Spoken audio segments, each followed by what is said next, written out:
Hi అండి, నమస్తే. YouTube ప్రేక్షకులందరికీ నమస్తే. ఈరోజు మరొక వీడియో మనం చేసేది ఇదండి, పచ్చిమిర్చి మొక్క. దీన్ని నేను ఈరోజు ఈ వేస్ట్ మెటీరియల్లో రీపాట్ చేస్తున్నా. ఏ విధంగా రీపాట్ చేస్తున్నానంటే, ఇదండి, మా ఇంట్లో ఒక కుక్క ఉండేదండి, టబ్బీ. దానికి రోజు రైస్ పెట్టేదాన్ని, అది చనిపోయింది. ఇప్పుడు దీన్ని జాగ్రత్తగా దాచిపెట్టాను. దీన్ని ఒక మొక్క పెడితే మనకి ఎప్పటికీ గుర్తుంటుందని నేను దీనికి అడుగున ఓలు కొట్టానండి. ఓలు కొట్టి కొబ్బరి పెంకు పెట్టాను. పెట్టిన తర్వాత ఒక లేయర్ యథావిధంగానే కొబ్బరి పీసు అది వేసి మట్టి వేసానండి.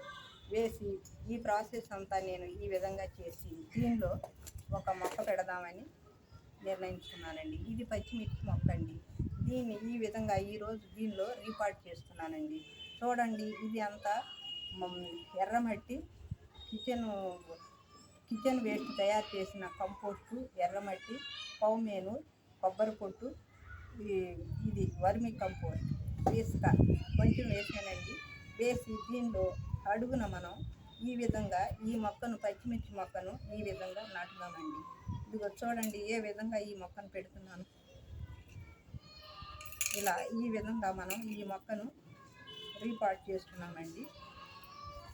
ఈ మెటీరియల్ మనం ఏమేమి సాయిల్ ఇచ్చాము, ఈ మెటీరియల్ ఎలా దీనికి ఉపయోగపడింది అని నేను చెప్తున్నానండి. ఇది మెటీరియల్ కౌమేనూరు, ఎర్రమట్టి, ఇసుక, వర్మీ కంపోస్ట్ ఇదంతా వేసి దీన్ని నేను ఈ విధంగా రెడీ చేశానండి. ఇదిగో కొంచెం అంత కంపోస్ట్ ఉన్న మట్టి కూడా దీనిపైన ఇస్తున్నానండి. ఈ విధంగా మనం కంపోస్ట్ మట్టిని కూడా ఈ విధంగా ఇస్తున్నానండి. ఈ మట్టి ఇచ్చేసి కంపోస్ట్ మట్టిని కూడా ఇచ్చి ఇది బాగా ఇలా అదిమి పట్టేసి ఈ పచ్చిమిర్చి మొక్కని ఇలా రెడీ చేసి పైన కొంచెం వాటర్ తిమ్మాలండి. వాటర్ తిమ్మితే మనకి మంచిగా ఇది ఇంప్రూవ్ అయ్యి ఈ మొక్క ఎదుగుదలకు ఉపయోగపడుతుంది. నెల రోజులకు ఒకసారి దీనికి మంచి ఎరువుని, బలాన్ని కూడా ఇవ్వాలండి. ఇదండి, ఈ వేస్ట్ను ఉపయోగించి మనం ఈరోజు ఈ పచ్చిమిర్చి మొక్కను, ఈ సత్తు గిన్నెను వేస్ట్ను ఉపయోగించి నేను ఈ పచ్చిమిర్చి మొక్కను ఈ విధంగా రీపాట్ చేయడం జరిగిందండి.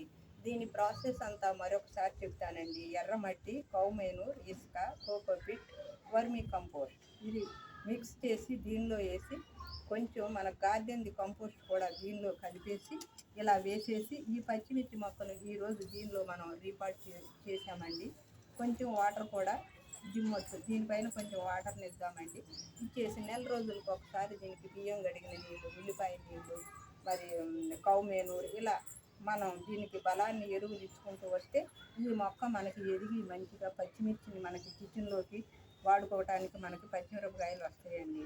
ఇదండి, ఈ విధంగా నేను ఈ పచ్చిమిర్చిని, ఈ మొక్కను వేస్ట్ను ఉపయోగించి, మన ఇంటి వేస్ట్ సత్తు గిన్నెను ఉపయోగించి, ఇది టబీకి పెట్టిన అన్నం పెట్టేది గిన్నె అండి. ఇది టబీ చనిపోయింది, దానికి గుర్తుగా మనకి ఈ మొక్క ఉంటుందని నేను నిర్ణయించుకున్న ఆ గిన్నె తీసి దీనికి కింద అడుగున ఓళ్ళు కొట్టేసి చక్కగా యథావిధంగా ప్రాసెస్ అంతా చేసి ఈ మొక్కను నేను ఈ విధంగా ఈ గిన్నెలో రీపాట్ చేశానండి. ఇదండి మన వీడియో. ఈ వీడియో కనుక మీకు నచ్చినట్టయితే లైక్ చేయండి, షేర్ చేయండి, సబ్స్క్రైబ్ చేయండి.